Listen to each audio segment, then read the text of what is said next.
বিভিন্ন রকমের ডাল আছে, সবজি আছে, কলা, আলু, পেঁপে, করলা, ডাঁটা, তারপরে কুমড়ার ডাঁটা, তার সাথে পেঁয়াজ নিতে হবে, এই বোম্বা মরিচ, এই যে এটা হচ্ছে খুব ঝাল মরিচ, আর এই লেবু দিয়ে খেতে হবে।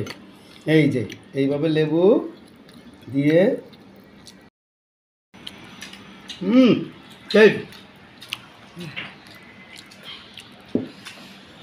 মরিচকে এইভাবে ধরতে হবে, ধরে এই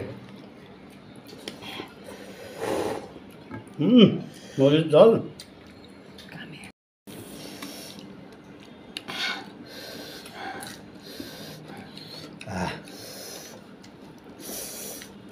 ডাল